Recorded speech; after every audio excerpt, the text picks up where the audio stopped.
Please welcome Kennedy Center Artistic Director for Jazz, Jason Moran.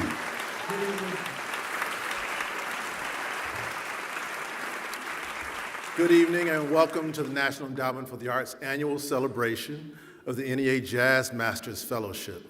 Since 1982, these fellowships have been awarded to musicians who achieve the highest standards of excellence by making music that changes people's lives. And the fellowship, it comes with some bread too. $25,000 that you gotta pay taxes on too.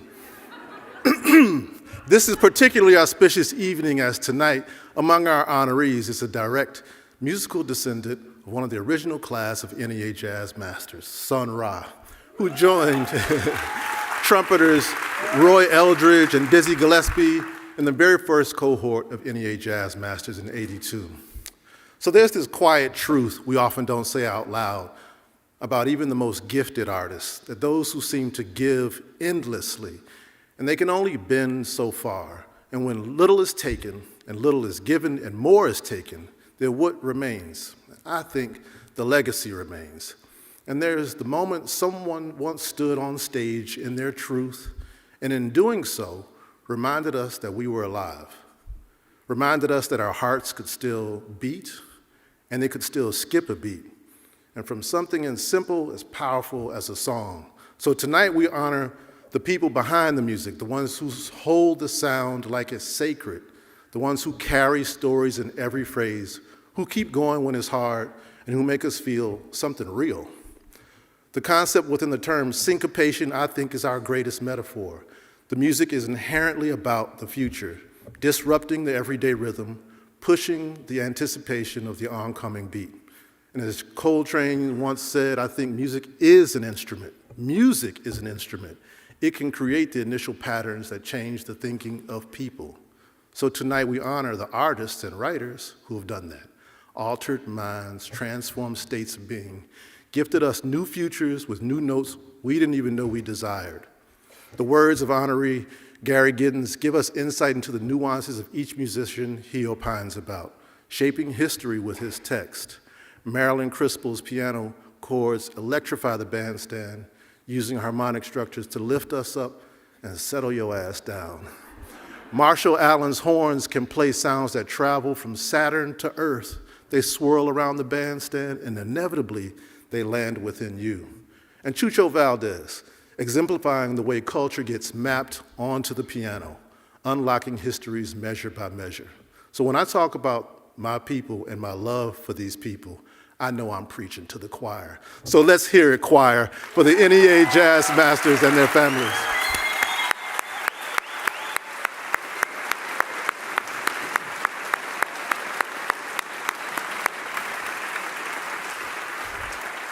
The 2025 recipient of the A.B. Spellman NEA Jazz Masters Fellowship for Advocacy is journalist, author, presenter, producer, and educator, Gary Giddins.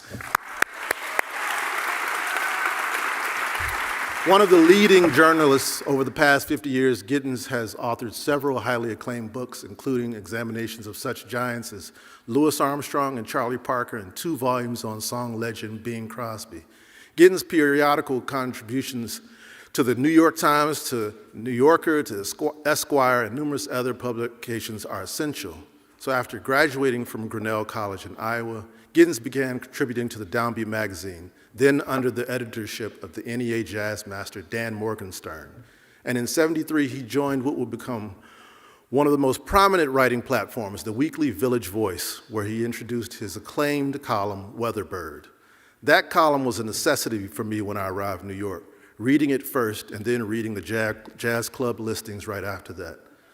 That column's 30-year run garnered initial recognition for Giddins, including 6 ASCAP Deems-Taylor Awards for Excellence in Music Criticism. His book, Visions of Jazz, was honored with the 1988 National Book Critics Circle Award, which is remarkably the only time a jazz volume has ever won a major American literary prize. And on television, his work for writing for the PBS American Masters episode on the legendary producer talent scout John Hammond, From Bessie Smith to Bruce Springsteen, won a Peabody Award. As an educator, Giddins distinguished his career by teaching at Columbia University, University of Pennsylvania, Rutgers University, and the Graduate Center at CUNY. From 2011 to 16, Giddins served as the executive director of CUNY's Levy Center for Biography at the Graduate Center. It was there that he helped me unpack Thelonious Monk's 1959 concert at Town Hall for a project I was researching. For me, Gary lays it all out, all the details, and we are thankful for him. Please enjoy this video about Gary Giddins. You know, the thing that keeps you fresh is the music. Is the art that you're writing about. You never know what you're going to find. As long as you're excited by the art itself, you'll find representatives of it that you want to celebrate.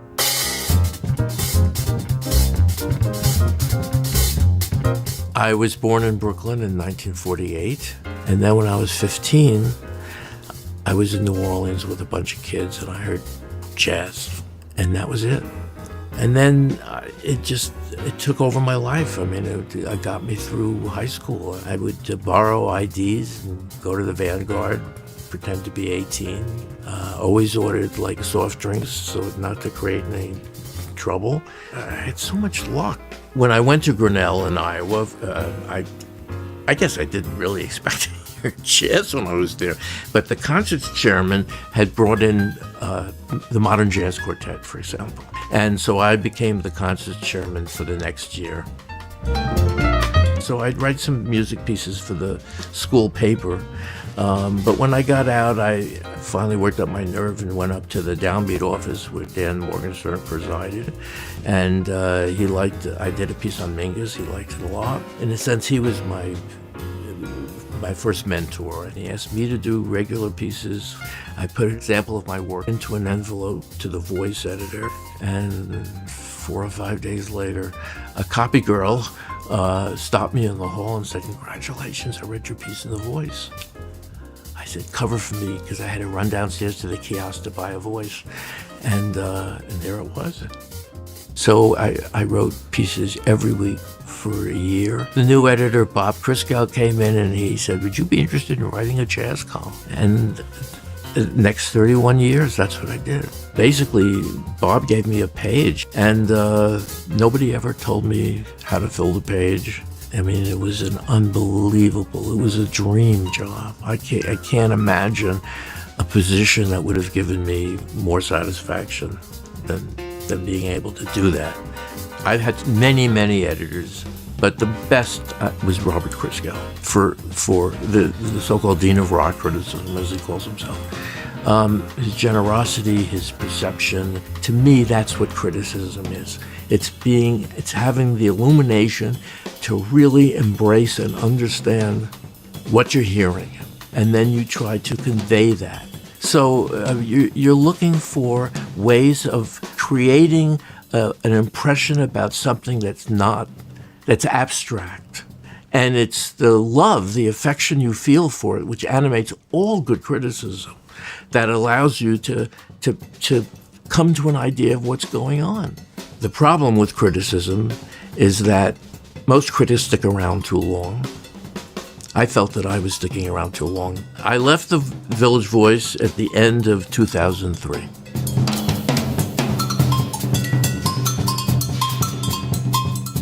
Visions of Jazz came out in 1998. It won the National Book Critics Circle Award.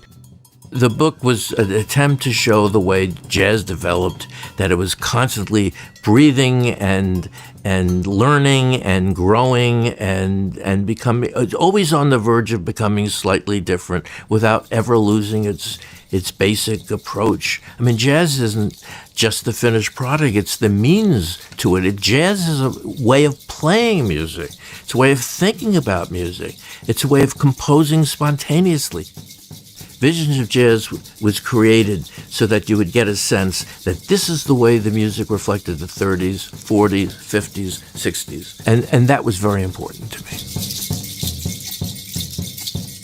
I had been asked by an editor to write about Crosby for years. So I went and read everything I could find on him. You couldn't believe it. It was, how bad a father he was, or he drank. And I mean, nobody put together, assuming all of that was true, how a man like that becomes this figure of warmth for the whole nation. I thought that would be an interesting subject to approach.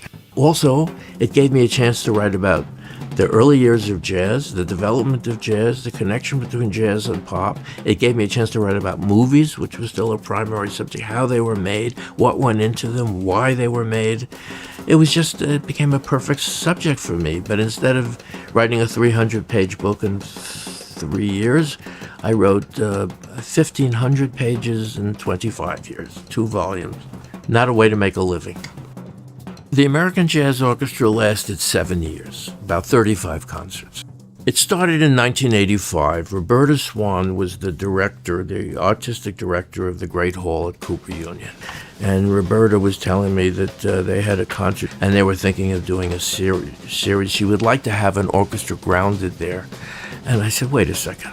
Do you know how many theaters there are in New York that have classical orchestras or chamber groups? If you love jazz, and she did, why don't you create a jazz orchestra, a repertory orchestra? So, who's going to conduct? The only person I really wanted was John Lewis. And I sent a letter to him. I sent a few, but he said yes, he wanted to do it.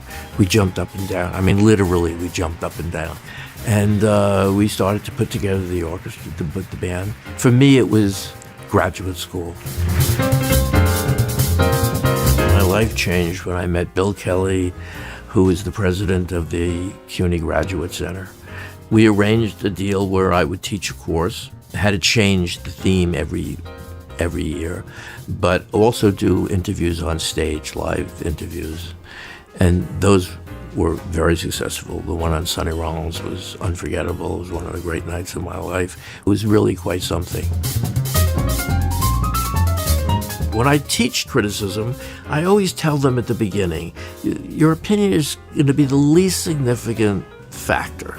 You're writing to create a sense that there's something going on here. There's a cultural world within the larger culture that is unique, very exciting. It never stops evolving. There has to be a fight to keep the art alive.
Thank you.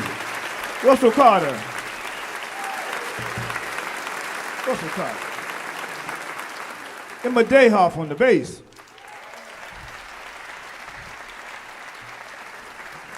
Marta Sánchez on piano.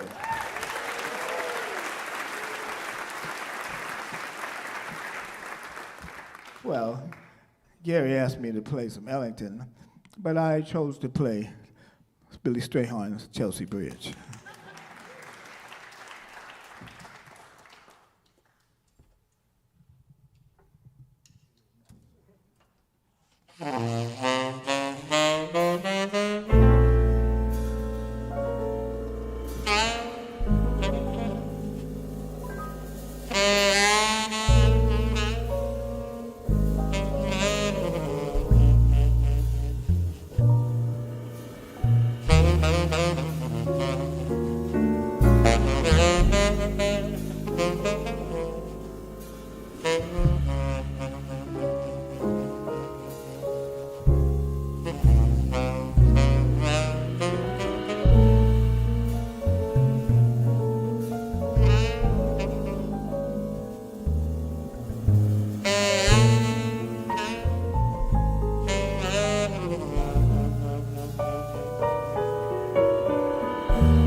Please welcome 2025 NEA Jazz Master, Gary Giddins.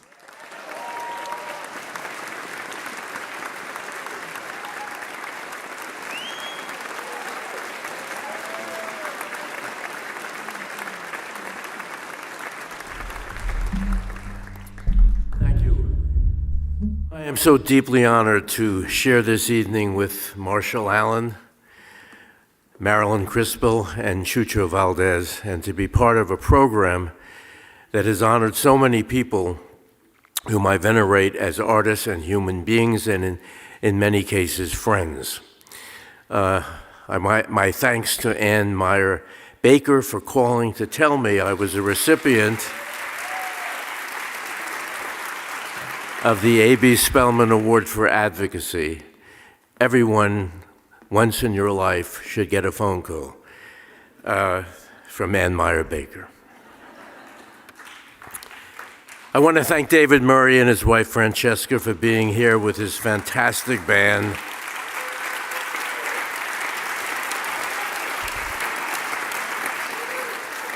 Marta Sánchez, Russell Carter, and David's latest discovery, Emma Dayhuff. He's been telling me about her, but she was on bass. We're going to hear a lot more of all of these people. David and I met exactly 50 years ago when he played his first gig in New York. Jazz is a music of enlightenment and awakenings, of genius, ambition, love, hope, courage, and perhaps most of all, freedom, all of which we might sum up in two words: Duke Ellington.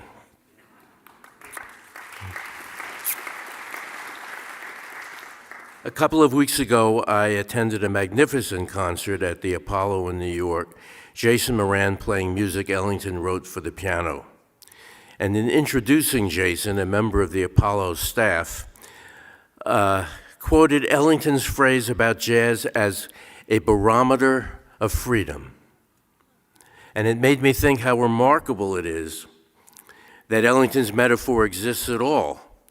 He originated it in the year of Sputnik, 1957, when Ellington was invited to comment on the race for space, presumably for an amusing feature article involving celebrity reflections on the biggest story of the year. But 1957 was also the year of Little Rock and the Little Rock Nine, and Ellington was short on mirth. Referring to the unity required for a task as complex as space travel, Ellington wrote, "To attain harmony, notes are blended in such a fashion that there is no room for discord. In America, we simply don't have this essential harmony. We don't have it in our social life, nor in our free daily business of living." He went on to excoriate hypocrisy and racism in religion and government, adding, "Put it this way, jazz is a good barometer of freedom. In its beginnings, the United States of America spawned certain ideals of freedom and independence through which eventually jazz evolved. And the music is so free that many people say it is the only unhampered, unhindered expression of complete freedom yet produced in this country." My interpretation is that Ellington believed that the freedom inherent in creating jazz should be an example for the culture and the country to follow. And in fact, jazz has been ahead of the curve on so many fronts, from racial and international comity to gender equality, not to mention a revolutionary rethinking of the uses of rhythm, improvisation, modality, and the integration of melody and harmony. The freedom of jazz fueled the longest and most complex section of Ellington's second sacred concert, called It's Freedom, which includes a 32-bar song built entirely on the word freedom and a recitation of that word in 20 languages. He once remarked that jazz gives you freedom. He may have made his most daring statement on freedom in his famous eulogy for Billy Strayhorn, when he broadened his scope from music and emancipation to morality. Strayhorn, Ellington wrote, lived in what we consider the most important of moral freedoms: freedom from hate unconditionally, freedom from all self-pity, freedom from fear of possibly doing something that might help another more than it would help you, and freedom from the kind of pride that could make a man feel he was better than his brother or neighbor. For 43 years, the NEA Jazz Masters program has shone a light on jazz, a beacon of freedom, honoring and supporting its great practitioners. It is a vital celebration, and I hope it will continue for decades to come.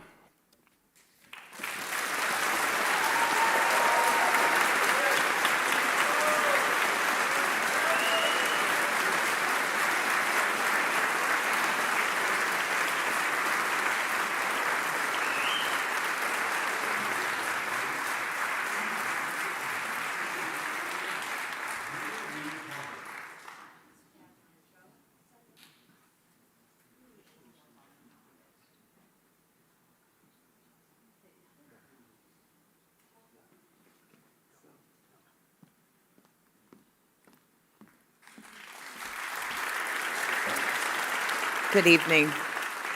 I am delighted to add my welcome to our 2025 NEA Jazz Masters, to everyone here in this studio tonight, or this theater tonight, and to everyone watching us virtually. We are so pleased that you have joined us for this celebration, the 2025 NEA Jazz Masters, the nation's highest honor in jazz. And thank you so much to our partners here at the Kennedy Center. We are so grateful to them for their partnership, their friendship, and of course for their stellar jazz team. I'd like to give a special shout out to our Director of Music and Opera, Ann Meyer-Baker.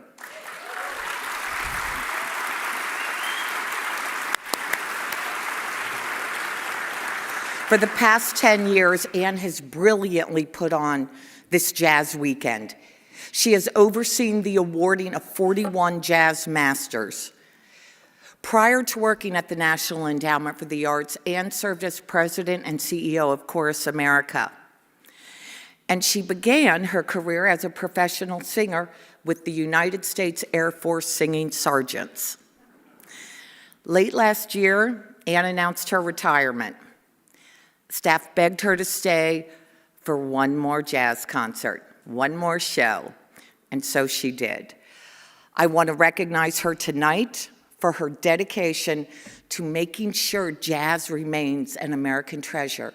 Thank you, Ann. We will miss you.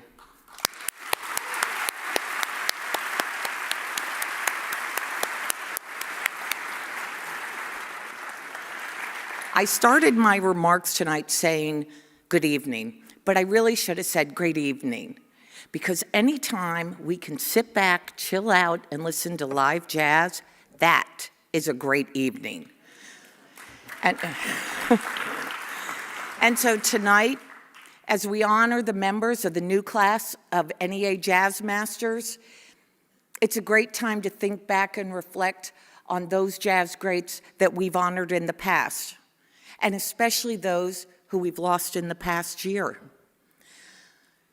including 2013 Jazz Master Lou Donaldson, 1996 Jazz Master Benny Golson, 1995 Jazz Master Roy Haynes, 2010 Jazz Master Bill Holman, 2008 Jazz Master Quincy Jones, and 2007 Jazz Master Dan Morgenstern.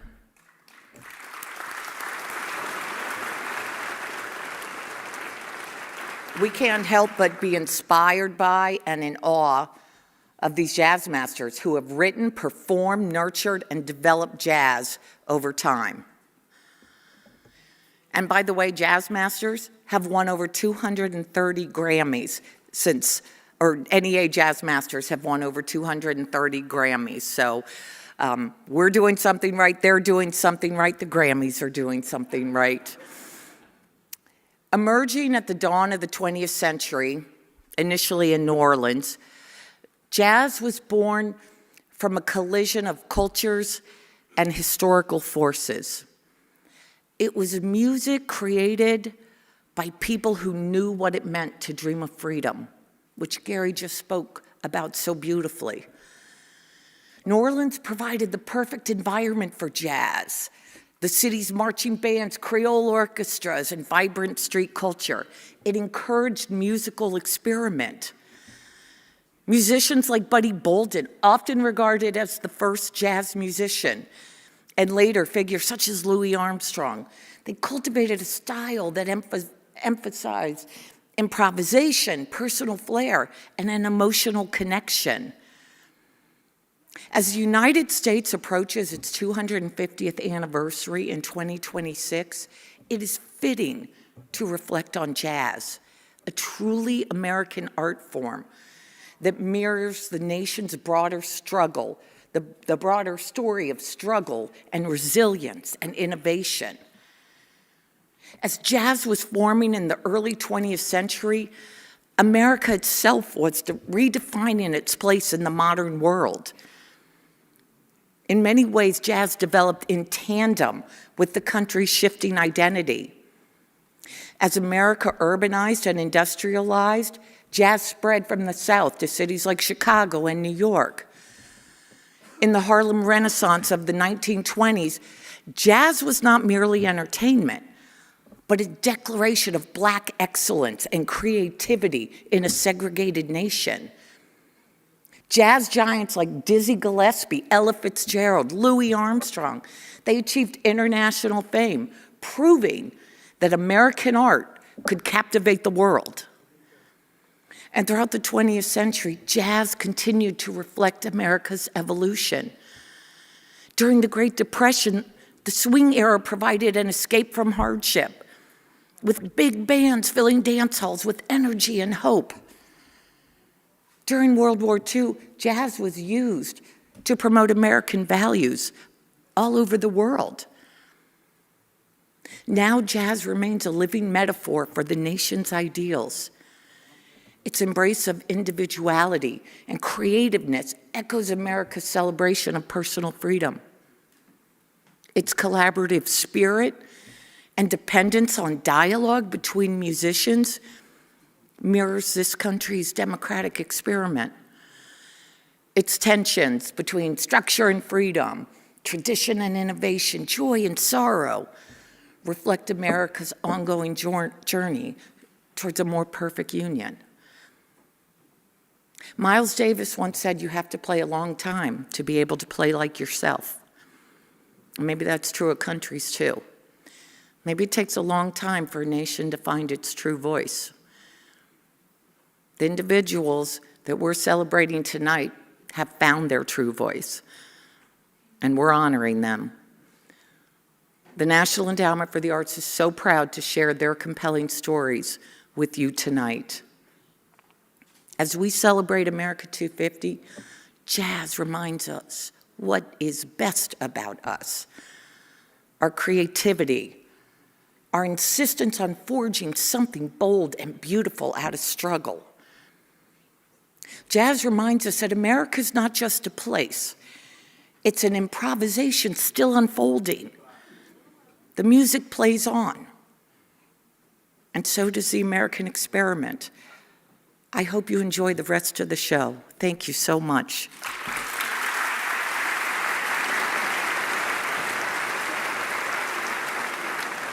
Please welcome Christian McBride and Emmanuel Wilkins.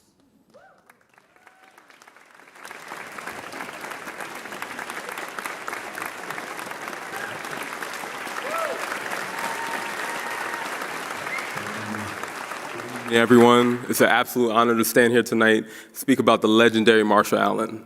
He's a living bridge between past and future. When I was 10 years old, thanks to the Lovett Hines, the great Lovett Hines, who's a great teacher of me and Christians, I had the opportunity to work with the Sun Ra Arkestra. I sat right next to Marshall Allen on alto saxophone every gig, and at that age, I barely understood the magnitude of the moment, but I was deeply impacted by his approach and just the way he dealt with the music, dealt with the horn. From his sound to the extension techniques he used, he left an indelible mark on my playing. From his right hand was often like gestural, like he was strumming the saxophone like a guitar. He would wrap a red rope around his horn, and I would also do the same myself. He was one of my first heroes in the music, and it was right on time. The way he was able to paint the music on a broader canvas than I'd ever heard before. It was spirited, it was filled with truth and profound curiosity. My parents would take me up to the Sun Ra house in Germantown in Philadelphia, up the stairs to his room. He would tell stories of being in World War II for the 92nd Infantry Division, known as the Buffalo Soldiers, and in between playing cosmic angular phrases on his Evie or synthesizer. I think about his work in that time. He was fighting for a nation that still didn't recognize his full humanity. But I think about the music as this idea of, Afrofuturism and how that was maybe a fountain of youth for Marshall, even to today. Afrofuturism is a technology of survival and a blueprint for actual freedom. And the orchestra was able to build this universe, this alternative reality of refusal of conditions in which black folk lived. To quote a popular Sun Ra phrase I've heard Marshall Allen say countless times, if we came from nowhere here, why can't we go somewhere there? He was truly one of the greatest living improvisers, and that teaches us all how to find home in the land of the unknown. For me, Marshall Allen was the beyond.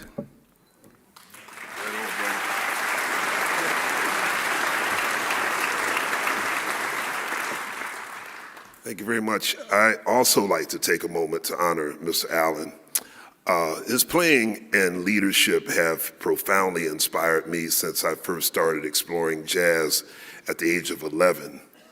Knowing that he, along with many members of the Sun Ra Arkestra, was rooted in Philly, adds a personal connection that makes his music even more special to not just me, but Emmanuel and Jaleel Shaw and Orrin Evans and everyone from Philadelphia.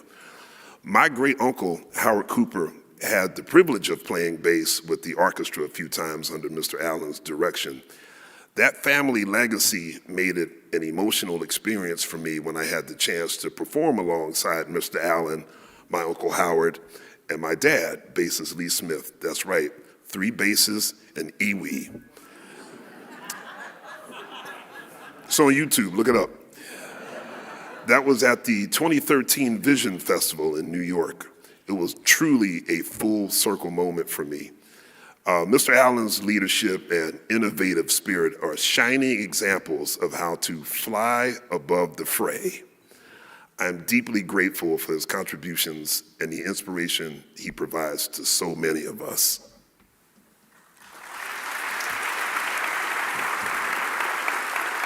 Recognized by succeeding generations of musicians as a true keeper of the Sun Ra Arkestra flame, Marshall Allen has been sought out by rock, pop, metal, jam band, and hip-hop artists.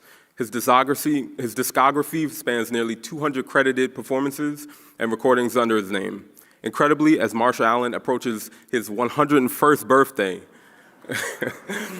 yeah, give it up. He just recently made his first album as a leader. So yeah, give it up for that as well. Yeah, that's right. The peerless Marshall Allen exemplifies perseverance and defies age, remaining creative in his thoroughly unique manner. Please enjoy this video about the great Marshall Allen. The music. If I can't get to people one way, get to them another. Through music, sound body, sound mind.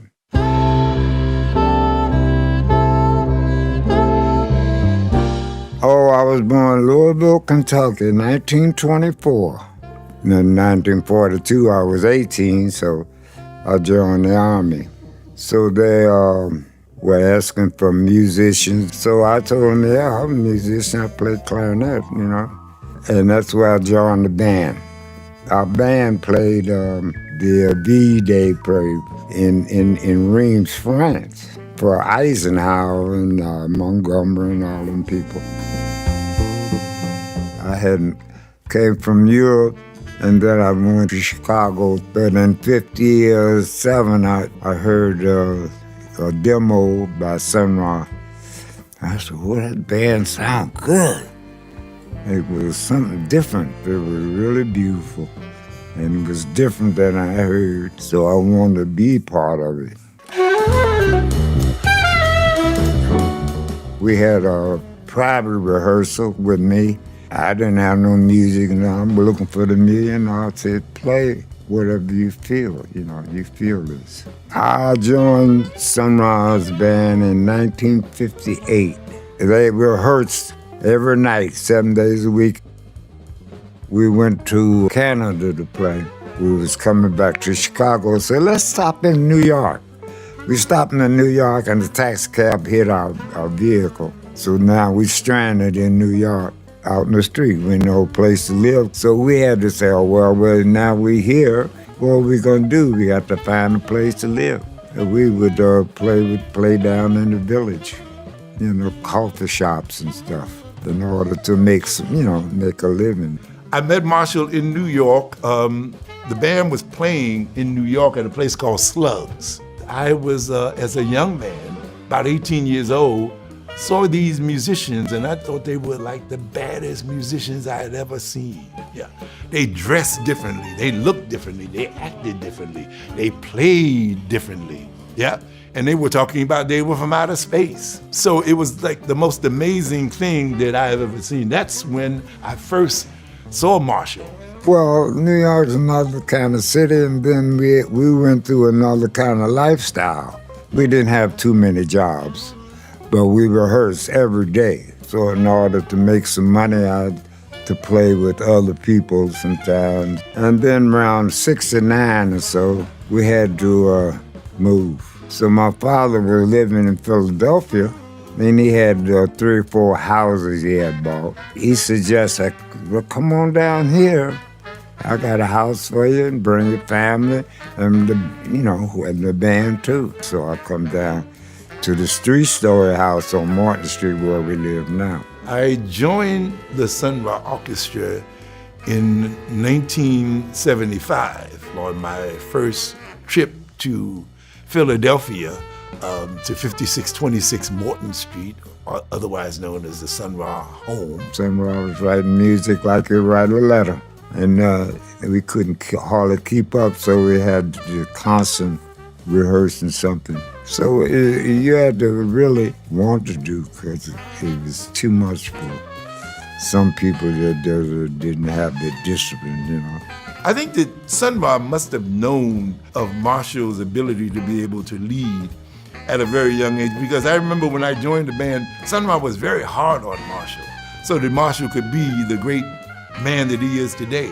Before Sun Ra left the planet, throughout 1992, he was pretty ill. He had stopped playing and leading the band, and John Gilmore had taken over the leadership of the band, and John Gilmore was very, very sick. He turned things over to Marshall. So there was nobody left with the band but me and a drummer. So we said, worked so hard in so many years to build the thing. So I made up my mind, okay, I'm gonna keep going with it. And I had to build the band again. It was like almost like a breath of fresh air, because his way of leading was very different. You know, it was camaraderie. It's totally his way of bringing people together. I think the significant thing is that he is 100 and doing it. I think that is probably a Guinness Book of Records achievement. I would say this about Marshall Allen: as a composer, as a multi-instrumentalist, as a band leader, I think that Marshall Allen is absolutely exceptional, and he's in his own class. There's no one like him. So it takes dedication and sincerity. All of that comes out. All of what you put in comes out. You get musicians who are not wasting their time, but are trying to build a better world through music, through sound. Until, of course, you're doing it for the people and you're trying to lift them up with you.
winds are calling,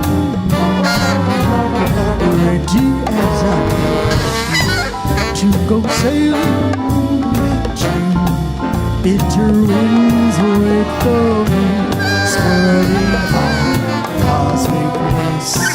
Dark moon dreamer, skykeeper on river, swirling on a cosmic wind. To go sailing, to bitter winds wait for me, swirling on cosmic breeze. To the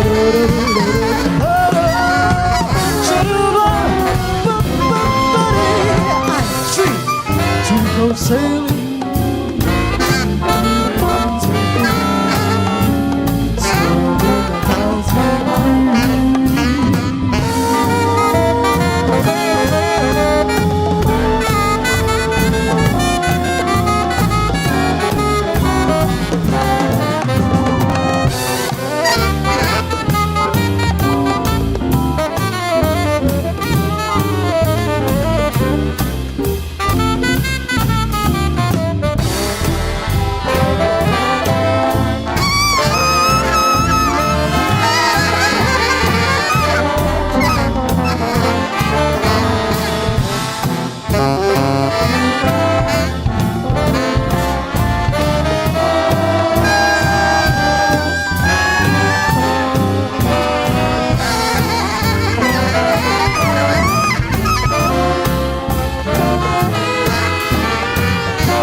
Ladies and gentlemen, 2025 NEA Jazz Master, Marshall Allen.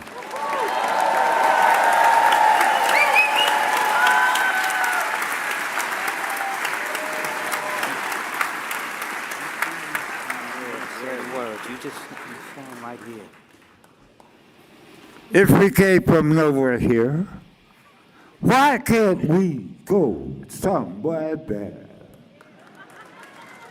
Space is the place. Stay here with me. Good evening, everyone. On behalf of Marshall Allen and family, we would like to thank you. I am deeply honored and overwhelmed to receive the National Endowment for the Arts Award. To stand here today, recognized on this level along with my colleagues, is beyond anything I could have imagined when I first began my journey in music. Music has always been more than just sound to me. It's been a way to heal, to tell stories, to connect across time and culture, and to simply make sense of the world. This award just isn't about my name on a plaque. It represents the communities that shaped me, the mentors who guided me, the artists who ever saw something in me, sometimes even before I saw it in myself. To my family, your love and sacrifices have been the foundation of everything I've done. And to the NEA, BMI, and the Kennedy Center, thank you not only for this incredible honor, but for the continuing to support the arts and artists in a time when our voices are more vital than ever. Thank you from the bottom of my heart.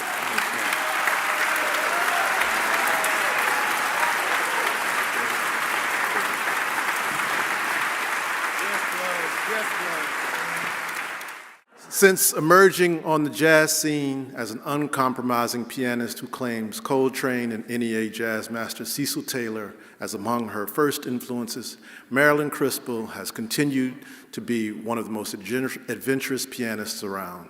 Born in Philadelphia and raised in Baltimore, pianist and composer Marilyn Crispell began taking piano lessons at the Peabody Conservatory. She later studied classical piano at New England Conservatory, where she achieved her degree.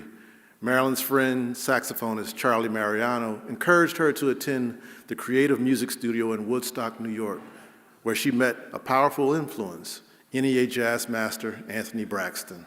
Subsequently, Marilyn toured Europe with Braxton's Creative Music Orchestra and joined his quartet from '83 to 1995. And it was the Braxton Quartet, a performance they did at the old knitting factory on Houston, that I first witnessed the power of Crispell's piano. I still have that bootleg. Another of her enriching affiliations came with NEA Jazz Master bassist Reggie Workman, as well as with the Barry Guy Orchestra, Jazz Master Roscoe Mitchell, Babatunde Olatunji, and trumpeter Wadada Leo Smith. In 2016, Marilyn Crispell joined tenorman Joe Lovano's rangy trio tapestry, which was recorded for the label ECM. Marilyn made her recording debut as a leader in 1982, recording live in Berlin with a band that included violinist Billy Bang, Peter Kowal, and drummer John Betch. In '86, she played in the New York City Opera's premiere production of Anthony Davis' acclaimed opera X for Malcolm X. A tireless and deeply exploratory musician, she collaborates across the spectrum with videographers, filmmakers, dancers, and poets. Numerous awards and citations have come with Marilyn's way, including fellowship grants from the New York Foundation for the Arts, the Mary Flagler Carey Charitable Trust, and the Guggenheim Fellowship in Music Composition. In '96, she was awarded the Outstanding Alumni Award from the the New England Conservatory, where she was named one of NEC's most outstanding alumni of the past 100 years. Please enjoy this video about Marilyn Crispell. When I'm playing, I don't think, oh, now I should do this, now I should do that. It's kind of more like getting out of the way, getting out of your own way and allowing that flow to happen. I think you have to have confidence and an open mind to be able to do this kind of music. Music came into my life very early on. I started going to Peabody Prep Department when I was 14, and not only studied piano there, but studied theory and harmony with a woman named Grace Cushman, who had a summer camp for young composers. She had us improvise on everything that we learned, and actually I credit that with my being able to do what I do today. It gave me an incredible language and vocabulary I could draw from. When I was 28 years old, I was divorced and living on Cape Cod with a jazz and blues pianist named George Kahn. One night he was out playing a gig. I stayed at home and decided to pull a record out of his record collection. The record happened to be A Love Supreme by John Coltrane, and all I can say is that my life completely changed that night.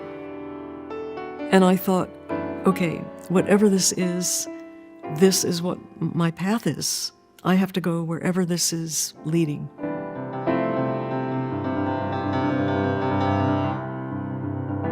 Shortly after that, I found out about a teacher in Boston named Charlie Banakis. So I moved back to Boston and studied with him for 2 years. Basically did literally nothing else. The very first time I improvised in that way, the feeling was like jumping off a cliff. It was absolutely terrifying. I came to the Creative Music Studio in 1977. The Creative Music Studio was an amazing place because you got to live with, eat with, hang out with these amazing musicians. Every week there would be a different guiding artist who would rehearse their music with the students, and at the end of the week, the students would play a concert, and then the guiding artist would play with their peers. That's actually how I came to play with Anthony Braxton. I joined Braxton's Creative Music Orchestra right after that duo concert that we played at the Creative Music Studio. Everything about playing with Anthony influenced my consequent musical life. He would structure the set, but he would never tell you how to play. The thing about Braxton's music is he did not want it to sound perfect. I feel like I find a real place in other people's groups and interpreting their music. I consider Anthony to be one of my two main mentors. He and Reggie Workman is the other big mentor, who I also played with for about 10 years in different ensembles of his. Both of them gave me a chance, and I will forever be grateful to them for that. In 1992, I was invited to Stockholm to a festival called Solo 92. And for the first time, I heard Scandinavian musicians playing these beautiful ballads. Somehow, hearing that music in 1992 opened a door for me. In 2000, I made the recording Amaryllis for ECM with Gary Peacock and Paul Motion. And that also opened a door for me because up till that point, I had always thought free jazz, free music, energy, this, that. But actually, I realized, oh, free is free. To play something that simple and not feel the need to embellish it in any way, to just be there with it, was a very special thing that I never found anyone else able to do in that way. teaching has been a very incredible experience for me. It's about recognizing where people are coming from and respecting that and starting from that place. What means really a great deal to me is the generation of younger musicians who seem to be aware of my music and who have invited me to be part of their projects. Playing with Tyshawn Sorey was incredible. I found when I played with him that I play very different kinds of things than I played with anybody else. And then the duet with Angelica Sanchez, playing her music, that was so interesting and challenging and different from what I would write. So I like that, constantly being challenged and having new horizons open up. I need that. It's like the music takes you where you need to go.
Ladies and gentlemen, 2025 NEA Jazz Master, Marilyn Crispell.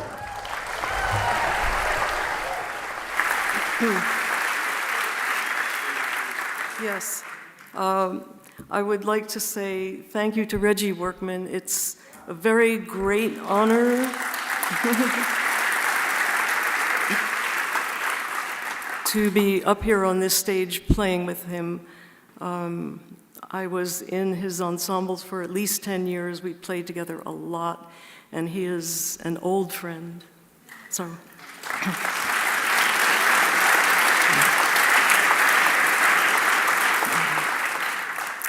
So 50 years ago, I was sitting alone in the room of an apartment I shared with a friend on Cape Cod. I decided to put on a record from his record collection and just somehow chose John Coltrane's A Love Supreme. My life changed that night and set me on the path I've been on for the past 50 years. What I heard that night was not just music. It was the sound and feeling of universal love so overpowering that I knew I had to follow it wherever it was leading.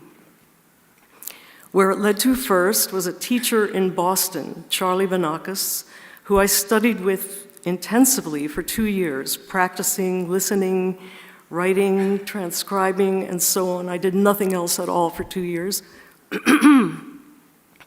I came from a background in Western classical music, so I had a foundation in theory and harmony. But studying jazz involved a huge extension of that. It was a whole new world. The next place it led to was the Creative Music Studio in Woodstock, New York, where I was able to meet and play with many of the most prominent contemporary improviser composers in this country and from around the world. It was also a life-changing experience. I met Anthony Braxton there in 1977. He heard me playing in a workshop and asked if I would play a duo concert with him that weekend at the studio. We never looked back. We played and recorded together for more than 10 years in duo with his creative music orchestra and with his well-known quartet. Then it led to 10 years of playing with Reggie Workman's ensembles, years of playing in British bassist Barry Guy's new orchestra, London Jazz Composers Orchestra and Trio, and most lately, 7 years of playing with Joe Lovano's Trio Tapestry, as well as many other collaborations, too many to mention here. It has taken me around the world, enabled me to meet musicians and people from many cultures, and given me the opportunity to realize what an incredible force for peace and understanding music can be. The African-American form of jazz and blues and all the music that has grown out of that is one of the most powerful exports to the world of American culture and is loved all over the world. It's a great honor and privilege to be a part of that continuum. I can't imagine how my life would have turned out if I hadn't listened to John Coltrane that night. And I would just like to thank the NEA for this amazing and unexpected honor, to the Kennedy Center for their wonderful participation, also to Danny Melnick and Isabel Sofer for lending us the space to record the video at their beautiful venue, The Local, in Saugerties, New York. I think of myself as a seeker rather than a master. Nonetheless, this recognition of my work and contribution to the music means a great deal to me. There are people in my life who I want to thank. My family for their constant love and support, my two great mentors, Anthony Braxton and Reggie Workman, Cecil Taylor and Abdullah Ibrahim for being two of my strongest sources of inspiration, all the wonderful musicians, I've played with over the years. George Kahn, who introduced me to jazz, Baird Hersey and his Year of the Ear, My teachers, Charlie Banakis and Grace Cushman, Carl and Ingrid Berger from the Creative Music Studio, Leo Fagan of Leo Records, Manfred Eicher and ECM Records, and many other labels, teachers, colleagues, and friends whose generosity and love have enriched my life in music, a universal language that speaks to our hearts, creates magic, and is one of the greatest ways I know for us to connect through our common humanity. Thank you.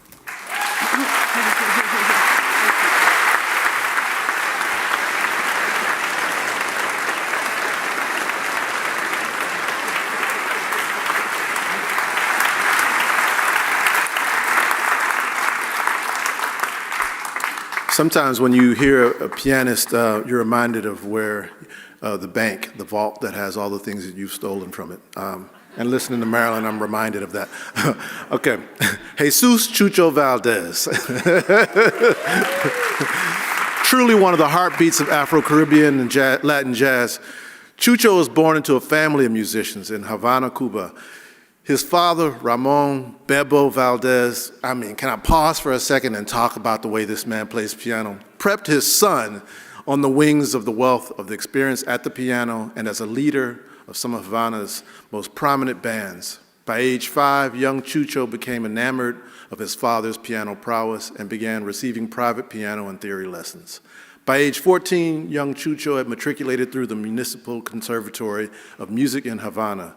Chucho's professional debut came from his father, but it didn't take long before Chucho was also plotting his own course in the recording studio. One of his cohorts on that first recording date was a reed man and now fellow NEA Jazz Master, Paquito de Rivera. By 1967, Chucho had joined the Orchestra Cubana de Música Moderna as a founding member alongside his compadre, Paquito. By 1970, the band had become the first Cuban jazz group to perform abroad after playing Poland's Jazz Jamboree International Jazz Festival. In '73, Chucho established an explosive new unit known as Irakere that featured Paquito de Rivera along with such notable players as Carlos Averhoff on saxophones and trumpeter Arturo Sandoval. That ensemble caught fire with overseas audiences, including one of the world's leading exponents of Afro-Caribbean rhythms, an original 1982 NEA Jazz Master class member, Dizzy Gillespie. Dizzy extolled Irakere's prowess to noted jazz producer and then record executive Bruce Lundvall, then president of CBS. Lundvall quickly signed the band, which led to their self-titled debut, Irakere, as well as triumphant appearances on great stages such as Carnegie Hall. And in the ensuing years, Chucho has led his own bands, made a ton of recordings, including essential records for Blue Note. Currently, Chucho leads his own ensembles, has been awarded 7 Grammys and 6 Latin Grammys to date. Please enjoy this video about Chucho Valdés.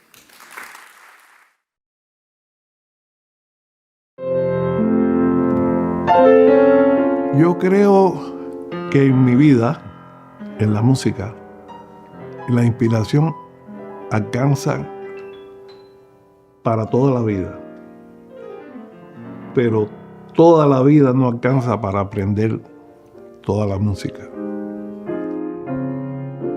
Bueno, yo me llamo Dionisio Jesús Valdés Rodríguez, pero mi nombre artístico siempre fue desde niño Chucho Valdés. Yo nací un 9 de octubre de 1941 en un pueblo al sur de La Habana que se llama Quibicán. La música fue la banda sonora de mi niñez, porque nací hijo de un gran músico, hijo de Bebo Valdés, en un ambiente musical totalmente musical.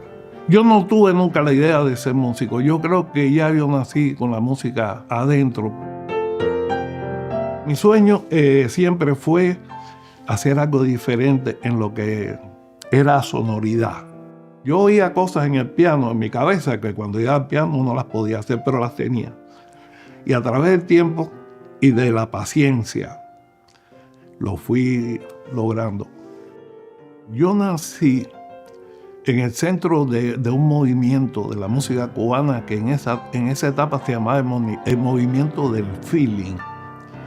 Era un movimiento que se desarrollaba a base de canciones ya cubanas, de boleros, con la influencia de las armonías y el estilo de los crooners americanos como Billy Eckstine, Sarah Vaughan.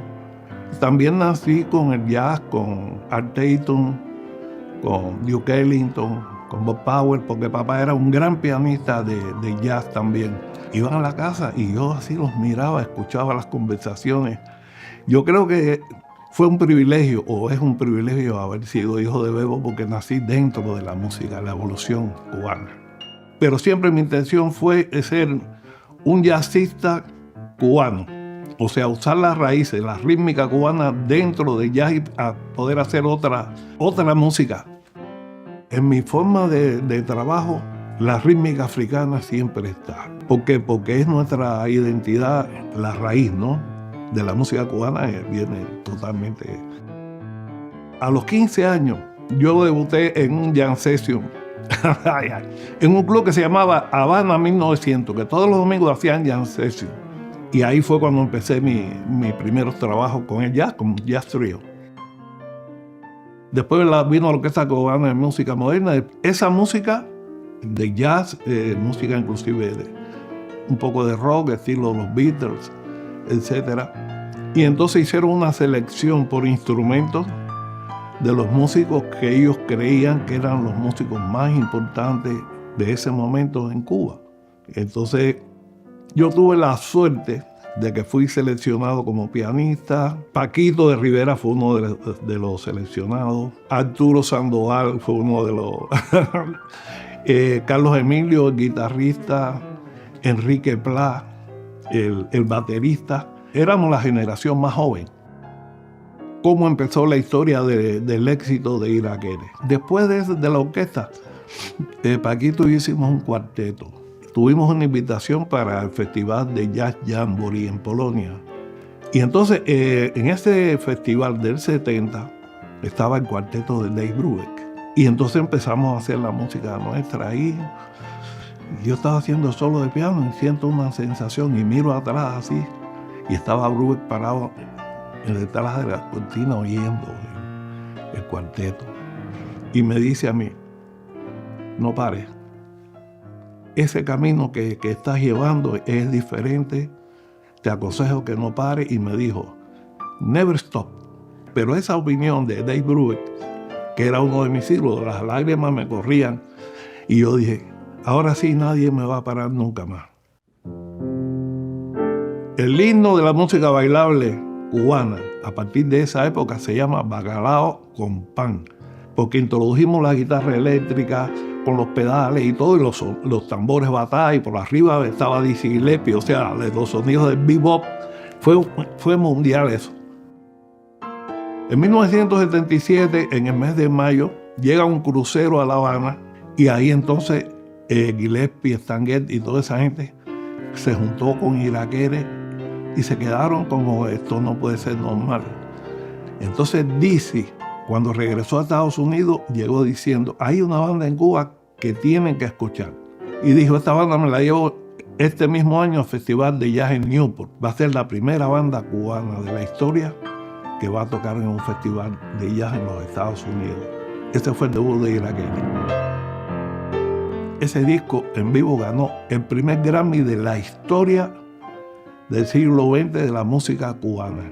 Se grabó en vivo una parte en el Carnegie Hall y después, cuando yo me senté al piano con Irakere, ya yo sabía que mi papá había venido de Suecia y estaba en el público. Mi papá salió de Cuba en 1960 y yo llegaba a Estados Unidos en 1978. De 1960 a 1978, papá y yo nunca más nos vimos. Mira, esa es la cosa más emocionante que me pasó en mi vida. Cuando yo me senté en el piano y además de esa emoción, yo sabía que papá estaba en el público, en mí las manos me temblaban. Era una emoción tan increíble. Para una persona como yo, un cubano, siempre soñé con el jazz. Cogía los discos y miraba las fotos de Bob Powell, de Wynton Kelly, de Bill Evans, y decía, yo nunca los voy a conocer. Que en los años 60 me parecía que iba a ser imposible. Es un sueño que yo nunca lo pensé.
Ladies and gentlemen, 2025 NEA Jazz Master, Chucho Valdés.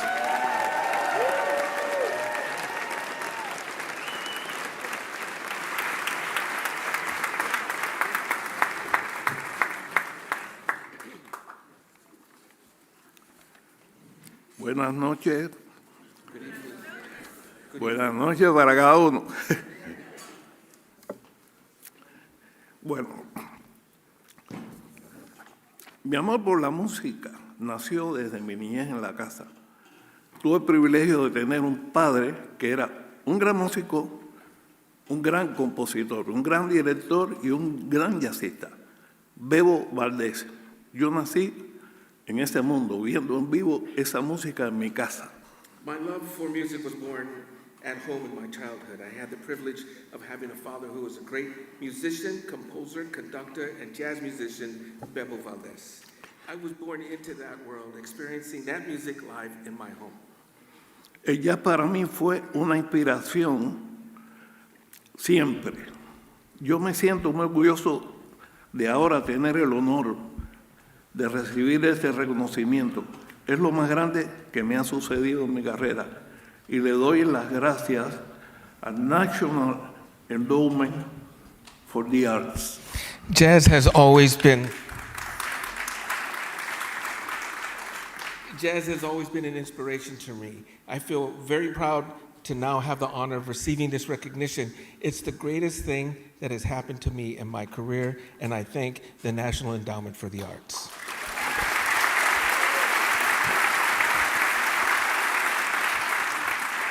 Desde muy pequeño yo quería ser un músico de jazz.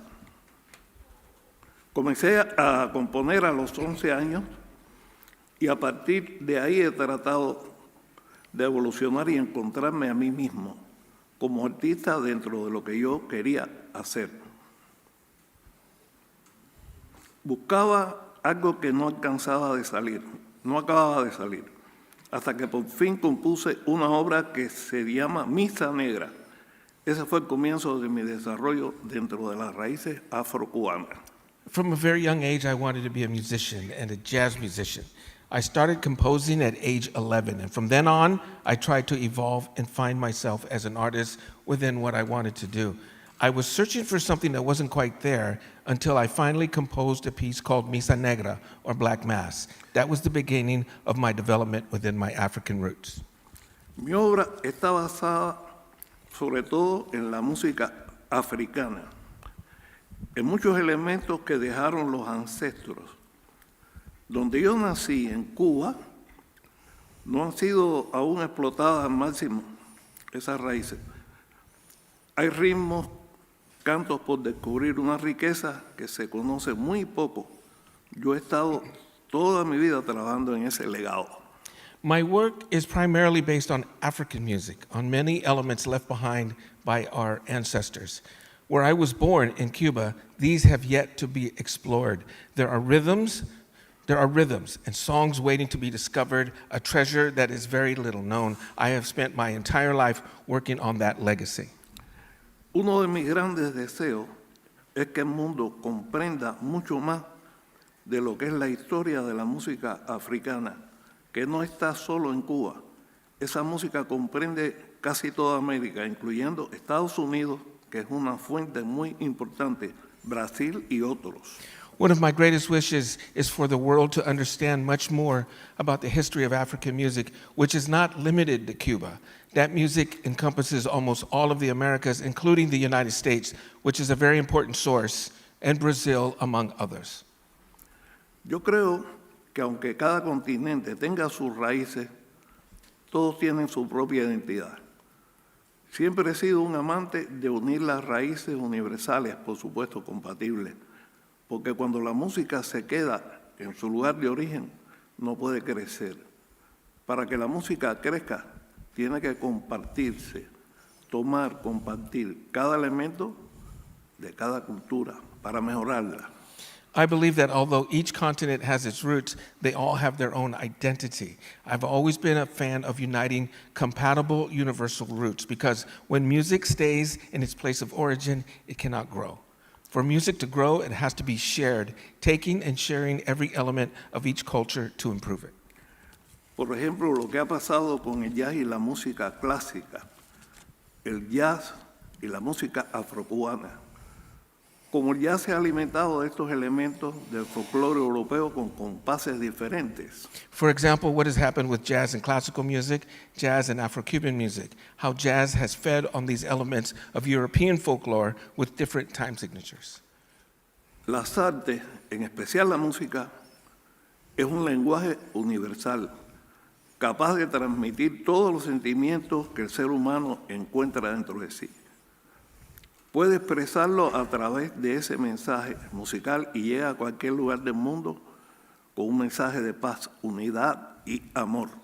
The arts, especially music, are a universal language, capable of conveying all the feelings that human beings find within themselves.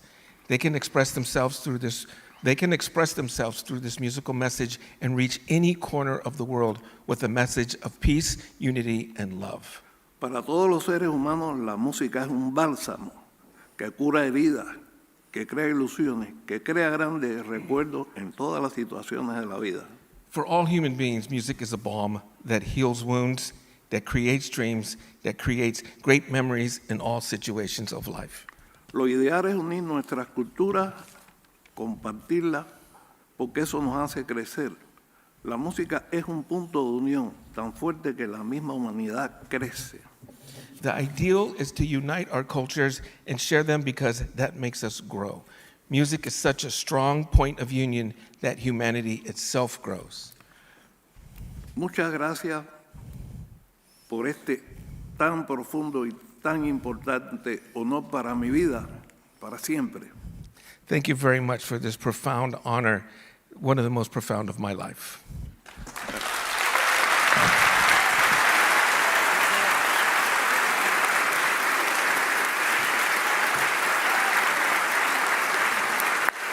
Please welcome back to the stage your 2025 NEA Jazz Masters. Let's give them another round of applause. Now that means you stand up and give them applause.